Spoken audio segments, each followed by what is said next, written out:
Good morning students. बेटा business study का जो चैप्टर चल रहा था उसी को कंटिन्यू करने जा रहे हैं। तो देखो प्रीवियस क्लास में हम लोगों ने स्टार्टअप स्कीम्स के बारे में पढ़ा था, जिसमें मैंने बताया था कि न्यू एंटरप्रेन्योर्स को नए इनिशिएटिव्स के साथ प्रमोट करने के पर्पज से government has launched this scheme under which many type of financial and non financial incentives are provided to the government to those entrepreneurs who start their business under this scheme। तो देखो कल मैंने आप लोगों को startup scheme के बारे में बताया था, उसकी फीचर्स के बारे में बताया था। अब इसके बाद हमारे पास नेक्स्ट टॉपिक आता है, that is process to get registrations under startup. देखो बेटा, अगर कोई भी बिजनेस एंटरप्राइज अपने आप को स्टार्टअप स्कीम में रजिस्टर्ड करवाना चाहता है तो उसके रजिस्ट्रेशन का प्रोसेस क्या हो। तो उसके लिए मैंने आपको बताया था कि देखो आज की डेट में कोई भी बिजनेस फर्म अगर स्टार्टअप स्कीम में रजिस्ट्रेशन करवाना चाहता है तो that registration is done online, यानी कि उसमें लीगल फॉर्मेलिटीज बहुत कम है। आपको पूरी तरीके से ऑनलाइन प्रोसेस को अडॉप्ट करके स्टार्टअप स्कीम में आप अपनी बिजनेस फर्म का रजिस्ट्रेशन करवा सकते हैं। ठीक है, तो बात आती है कि रजिस्ट्रेशन करने का प्रोसेस क्या है, इसमें कौन कौन से स्टेप्स इन्वॉल्व होते हैं। तो देखो स्टार्टअप स्कीम में रजिस्ट्रेशन का जो प्रोसेस है उसमें पहला स्टेप आता है, that is incorporation of business. देखो डियर, स्टार्टअप स्कीम में रजिस्ट्रेशन का फर्स्ट स्टेप है इनकॉर्पोरेशन ऑफ बिजनेस। देखो ये बात क्लियर है कि स्टार्टअप स्कीम में या तो कोई प्राइवेट लिमिटेड कंपनी या फिर कोई पार्टनरशिप फर्म या लिमिटेड लायबिलिटी पार्टनरशिप को ही रजिस्टर किया जा सकता है। तो फर्स्ट ऑफ ऑल अगर आप अपने बिजनेस ऑर्गेनाइजेशंस का रजिस्ट्रेशन करवाना चाहते हो स्टार्टअप स्कीम में, तो first of all you have to take some initiative, you have to start a enterprise. आप सबसे पहले एक नॉर्मल वे में जिस तरीके से पार्टनरशिप फर्म को या लिमिटेड लायबिलिटी पार्टनरशिप को या प्राइवेट लिमिटेड कंपनी को एस्टेब्लिश करते हो, उस तरीके से आप सबसे पहले एक बिजनेस का फॉर्मेशन कीजिए। जब आपका बिजनेस का फॉर्मेशन कंप्लीट हो जाता है उसके बाद आप स्टार्टअप स्कीम में अपने आप को रजिस्टर करवा सकते हैं। तो आपका फर्स्ट स्टेप आता है इनकॉर्पोरेशन ऑफ बिजनेस, यानी कि बिजनेस को इनकॉर्पोरेट करना, किसी बिजनेस ऑर्गेनाइजेशन को स्टार्ट करना। तो इसमें कह रहे हैं कि first of all A business unit is incorporated in accordance with the normal process of incorporation of business. देखो सबसे पहले एक बिजनेस यूनिट को इनकॉर्पोरेटेड किया जाता है, स्टार्ट किया जाता है in accordance with the normal process of incorporation of business, business की नॉर्मल इनकॉर्पोरेशन प्रोसेस के थ्रू। यानी कि first of all A business unit is incorporated.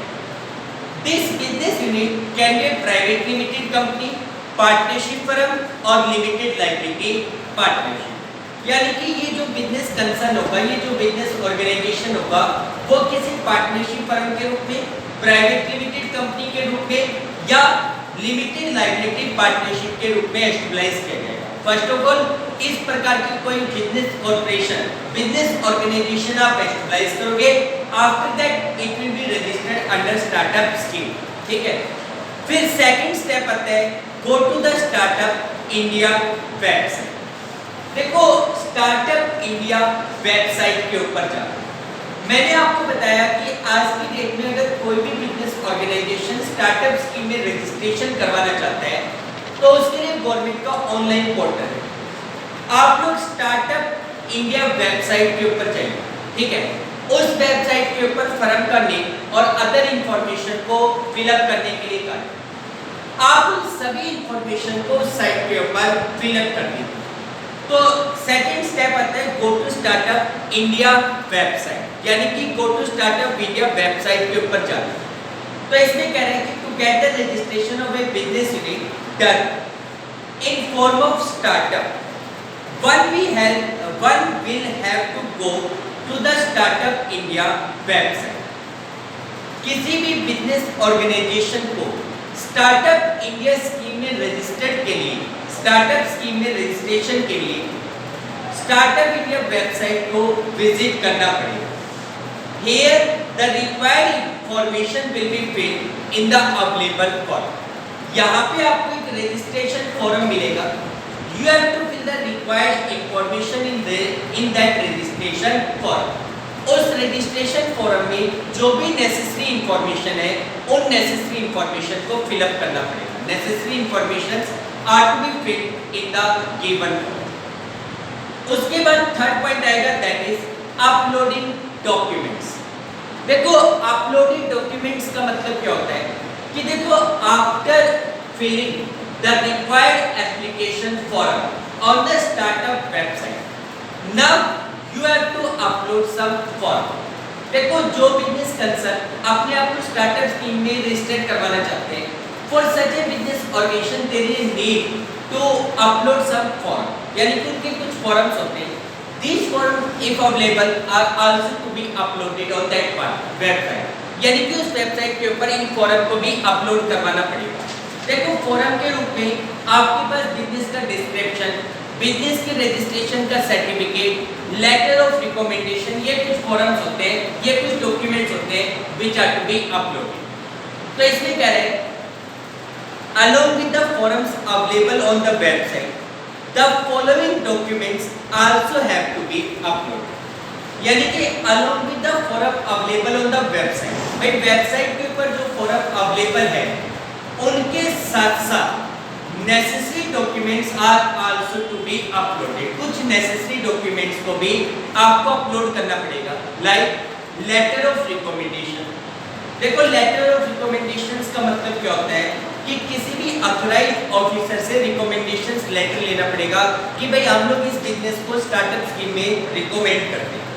तो ये कह रहे हैं कि recommendation letter, this letter is in the context of innovative nature of business and it is issued by some authorised officer, यानी कि ये जो रिकमेंडेशन लेटर होता है ये बिजनेस के इनोवेटिव नेचर के रिगार्डिंग होता है, जिसमें ऑथराइज्ड ऑफिसर ये डिक्लेयर करता है, ये रिकमेंड करता है कि भाई ये बिजनेस यूनिट कुछ नया इनोवेट कर रही है। तो इस प्रकार का रिकमेंडेशन लेटर अपलोड करना पड़ेगा। Second, the certificate of registration of business. आपने अपने बिजनेस का जो भी रजिस्ट्रेशन करवाया, चाहे वो private company, private limited company हो, चाहे वो पार्टनरशिप कंपनी है या लिमिटेड लाइबिलिटी कंपनी पार्टनरशिप है, तो उसका जो रजिस्ट्रेशन सर्टिफिकेट है वो अपलोड करना होगा। और एक brief description of the business, एक document showing brief description of the business, एक ऐसा डॉक्यूमेंट जो आपकी बिजनेस का ब्रीफ डिस्क्रिप्शन प्रोवाइड करे। तो these are some document which are to be uploaded on the website, यानी कि ये कुछ डॉक्यूमेंट है जो वेबसाइट के ऊपर आपको अपलोड करना है। उसके बाद अगला पॉइंट आता है a letter of availing tax benefit. देखो बेटा, a letter of availing tax benefit, इसका मतलब क्या होता है? देखो बेटा, जो बिजनेस कंसर्न, जो भी बिजनेस ऑर्गेनाइजेशन स्टार्टअप स्कीम में रजिस्टर्ड होते हैं, they get A tax rebate for first 3 starting के 3 सालों तक उनको टैक्स रिबेट मिलती है। टैक्स रिबेट का मतलब होता है कि उनकी इनकम के ऊपर या उनके ऊपर जो भी टैक्स बनेगा उसमें गवर्नमेंट की तरफ से कुछ डिस्काउंट प्रोवाइड किए जाते हैं, जिसको टैक्स रिबेट कहा है। तो देखो बेटा, स्टार्टअप स्कीम में रजिस्टर्ड बिजनेस ऑर्गेनाइजेशन को कुछ टैक्स रिबेट मिलती है, तो उनको एक लेटर अपलोड करना पड़ेगा जो कि उनको इंटर मिनिस्ट्रियल बोर्ड से मिलेगा। ठीक है, इंटर मिनिस्ट्रियल बोर्ड से।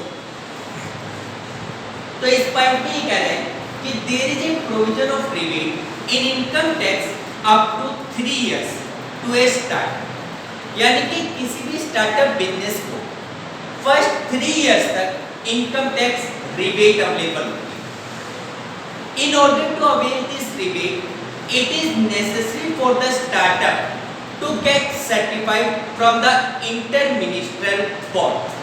देखो, इस रिबेट का फायदा उठाने के लिए in order to avail this rebate, यानी कि इस रिबेट को ऑब्टेन करने के पर्पस से, it is necessary for a startup to get certified from the inter-ministerial board. Inter-ministerial board से अपने आप को सर्टिफाइड करवाना जरूरी है। If this certificate is available, it will have to be uploaded.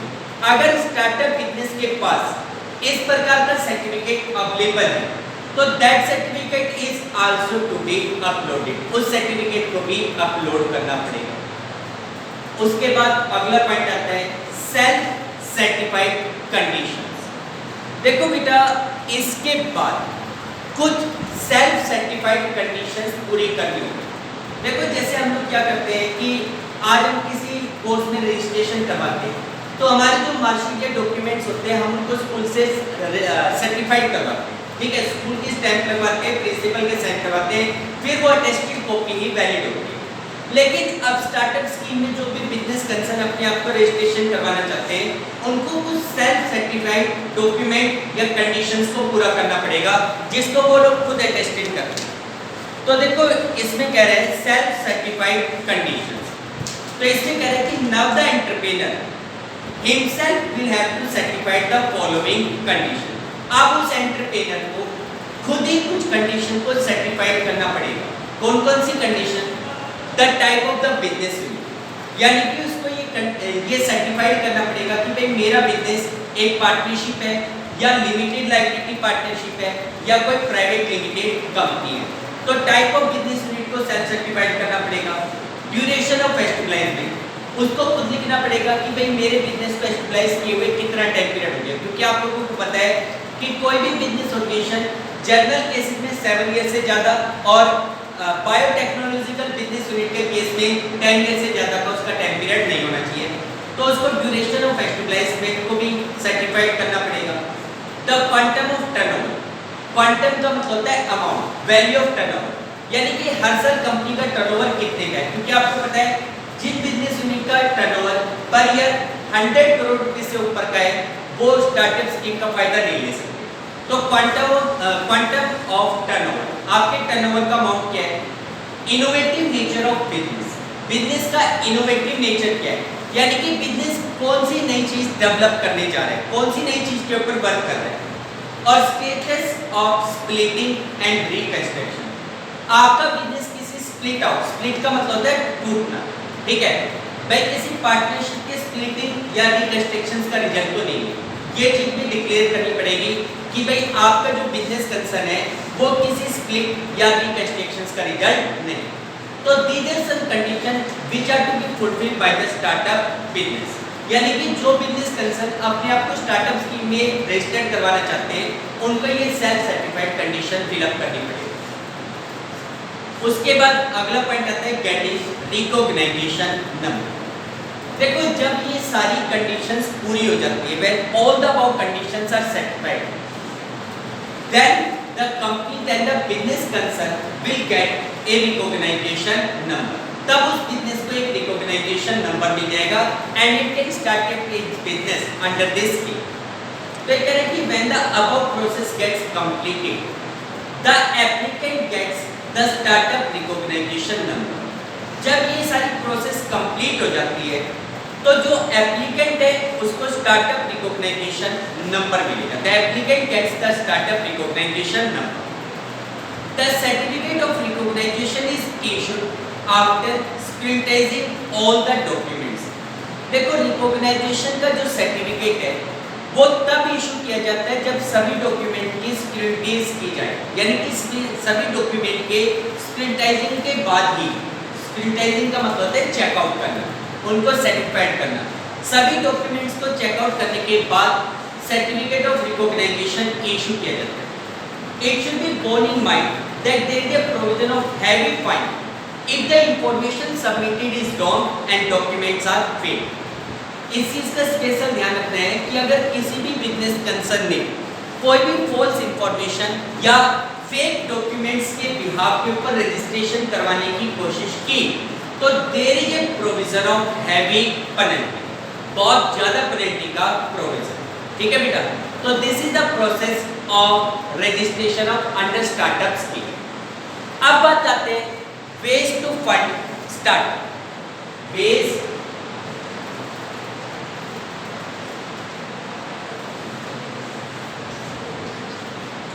Fund start. देखो बेटा अब इसके बाद हमारा जो नेक्स्ट टॉपिक है that is ways to fund start. देखो बेटा जो बिजनेस कंसर्न स्टार्टअप स्कीम्स में रजिस्ट्रेशन करवाना चाहते हैं, किसी भी नए इनोवेटिव आइडियाज को लॉन्च करना चाहते हैं, कुछ नया इनोवेशंस करना चाहते हैं। ऐसे बिजनेस यूनिट को हमने पढ़ा कि गवर्नमेंट की तरफ से कई प्रकार की फाइनेंशियल और नॉन फाइनेंशियल असिस्टेंस प्रोवाइड की। देखो अगर कोई बिजनेस यूनिट अपने आप में कैपेबल है तब तो वो अपना खुद का बिजनेस स्टार्ट कर सकता है, गवर्नमेंट रजिस्ट्रेशन की रिक्वायरमेंट थी। लेकिन जनरली ये जो स्कीम लॉन्च की गई थी ये यंग एंटरप्रेन्योर्स को प्रमोट करने के पर्पस से स्कीम लॉन्च हुई। Young entrepreneur who have the initiative idea but they have the lack of fund। तो देखो बात आती है कि जो स्टार्टअप स्कीम में रजिस्टर्ड बिजनेस कंसर्न है उनकी फंडिंग का अरेंजमेंट कैसे किया जाएगा, how the fund will be provided to that. तो देखिए बेटा the main method of fund arrangement for startups are the following. बहुत इंपॉर्टेंट टॉपिक है, इस चैप्टर में सबसे इंपॉर्टेंट टॉपिक यही बनते हैं। आपको कोई भी 2-3 पॉइंट पूछे जाएंगे कि भाई जैसे बूटस्ट्रैपिंग किसे कहते हैं, क्राउड फंडिंग किसे कहा जाता है, तो ये ध्यान रखना है, ये बहुत इंपॉर्टेंट पॉइंट्स हैं। देखो जो स्टार्टअप स्कीम्स है उसमें रजिस्टर्ड बिजनेस के लिए फंड अरेंजमेंट कैसे किया जाता है, तो इसमें सबसे पहला आता है बूटस्ट्रैपिंग। फर्स्ट टॉपिक आता है बूटस्ट्रैपिंग। देखिए बूटस्ट्रैपिंग, बूटस्ट्रैपिंग किसे कहते हैं, बूटस्ट्रैपिंग क्या होता है। देखो जो बिजनेस कंसर्न अपने आप में कैपेबल है they can arrange the fund themselves under the startup scheme। भाई मान लो मेरे जैसे कोई एंटरप्रेन्योर है जो स्टार्टअप स्कीम में इनोवेटिव आइडिया के साथ अपने बिजनेस को लॉन्च करना चाहता है, अपने बिजनेस को रजिस्टर करवाना चाहता है और लेट को मेरे बिजनेस के लिए जितने फंड की रिक्वायरमेंट है उतना सफिशिएंट फंड मेरे पास अवेलेबल है। तो उस केस में जो बिजनेस ओनर होगा he will self invest into the business, यानी कि वो खुद अपने बिजनेस में पैसा लगाएगा, तो उसको हम बूटस्ट्रैपिंग कहते हैं, दैट इज कॉल्ड बूटस्ट्रैपिंग। तो देखो बेटा बूटस्ट्रैपिंग के बारे में क्या कह रहे हैं कि the bootstrapping is the method of startup fund under which the entrepreneur investing in business his personal savings themselves। देखो bootstrapping is the method of startup fund। bootstrapping startup fund का एक ऐसा मेथड है in which the entrepreneur invest in business his personal savings, जिसमें जो entrepreneur है, जो businessman है, वो अपनी पर्सनल सेविंग को इन्वेस्ट करता है। he can request his friends and relative also for funds। Fund के लिए वो अपने रिलेटिव या अपने फ्रेंड्स को भी रिक्वेस्ट कर सकते हैं। It is the easiest method of startup fund, यानी कि in short we can say कि इसको हम एक तरीके से सेल्फ फाइनेंसिंग कह सकते हैं। Under this method the required fund is arranged by the entrepreneur himself from his personal sources, his relative और फ्रॉम हिज फ्रेंड्स। यानी कि इस स्कीम के अंतर्गत, इस मेथड के अंतर्गत जो एंटरप्रेन्योर है वो अपने पर्सनल सोर्सेज से पैसे का कलेक्शन करता है, या तो वो अपनी पर्सनल सेविंग्स को बिजनेस में इन्वेस्ट करता है और he will collect the fund from his friends और रिलेटिव, वो अपने फ्रेंड्स से या अपने रिलेटिव से पैसा अरेंज करता है। ठीक है, इसको सेल्फ फंडिंग भी कहा जाता है, सेल्फ फाइनेंसिंग भी कहा जाता है। इसके बाद सेकंड आता है क्राउड फंडिंग।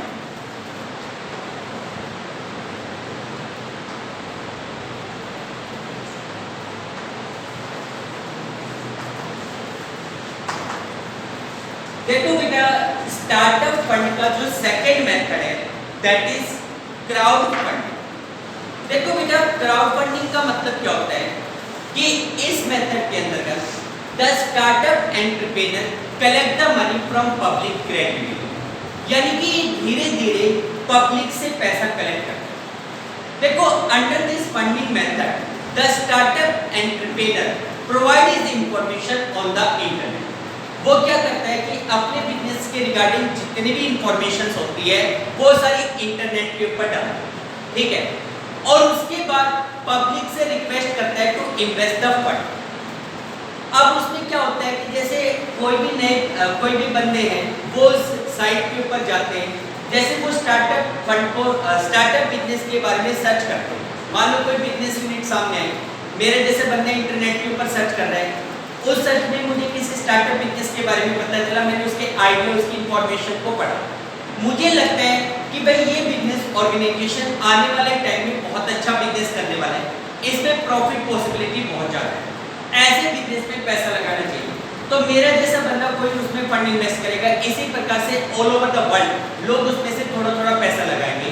तो इस प्रकार की फंडिंग को क्राउड फंडिंग कहा जाता है। Such type of funding is called crowd funding. तो देखो क्राउड फंडिंग के बारे में बताया गया है कि in this method of startup fund is gradually collected from a large number of people through the medium of internet. यानी कि देखो ये कह रहा है कि इस फंडिंग मेथड में फंड इज ग्रेजुअली का मतलब होता है धीरे धीरे, fund is gradually collected from a large number of people through the medium of internet. Internet medium के through large number of people से फंड कलेक्ट किया जाता है। For this purpose the entrepreneur give the detail information of his startup on the available platform. Government ने कुछ websites बताई हुई है जिनके ऊपर स्टार्टअप एंटरप्रेन्योर अपनी इंफॉर्मेशन डाल सकते हैं। तो ये कह रहे हैं for this purpose the entrepreneur give the detail information of his startup on the available platform. यानी कि जो एंटरप्रेन्योर है वो अवेलेबल प्लेटफॉर्म के ऊपर अपनी डिटेल इंफॉर्मेशन प्रोवाइड करेगा। The people who agree with him get ready to invest in startup. जो भी लोग उसकी इंफॉर्मेशन से सेटिस्फाइड है, the people agree with him get ready to invest in startup. यानी कि जो लोग तैयार हैं वो स्टार्टअप में इन्वेस्ट करेंगे। An entrepreneur can give the information about his plan on the following sites. देखो बेटा ये कुछ साइट्स हैं जिसके ऊपर कोई भी स्टार्टअप एंटरप्रेन्योर इंफॉर्मेशन लोड कर सकता है। साइट के नाम है इंडिगोगो, कैटो, विशबेरी, फंडलाइन। ये कुछ साइट्स हैं जिसके ऊपर स्टार्टअप स्कीम के जो एंटरप्रेन्योर्स हैं they can load the information related to startup business. ठीक है, अब देखो जो लोग नए बिजनेस ऑर्गेनाइजेशंस में इंटरेस्टेड होते हैं वो लोग क्या करते हैं, साइट के ऊपर जाते हैं, स्टार्टअप बिजनेस के प्लान को देखते हैं and if they satisfied they invest the money in that startup business. इसके बाद अगला पॉइंट आता है दैट इज एंजल इन्वेस्टमेंट। देखिए यार एंजल इन्वेस्टमेंट का मतलब क्या है। देखो इंडिया में बहुत सारे रिच लोग हैं, रिच पर्सन्स हैं who want to promote the business organization and want to get benefit through that। यानी कि बहुत सारे जो रिच पीपल्स हैं वो नए बिजनेस यूनिट को प्रमोट करके उनके थ्रू बेनिफिट उठाना चाहते हैं, पैसा कमाना चाहते हैं। तो such type of rich persons directly invest in startup business. भाई मान लो जैसे आज मैं अपना कोई स्टार्टअप बिजनेस में स्टार्टअप स्कीम में अपने बिजनेस को रजिस्टर करवाता, ठीक है। कार्तिक जैसा कोई बंदा है, इसके पास बेहिसाब पैसा है, ठीक है। ये सोचता है कि सर के बिजनेस में पैसा लगा दिया जाए, सर के आइडियाज अच्छे हैं, इनोवेटिव नेचर है, हो सकता है इसमें बहुत सारा प्रॉफिट हो जाए। तो इसमें ये बंदा डायरेक्टली हमारे बिजनेस में पैसा लगाते हैं। It is called angel investment. इसको एंजल इन्वेस्टमेंट कहा जाता है, ठीक है।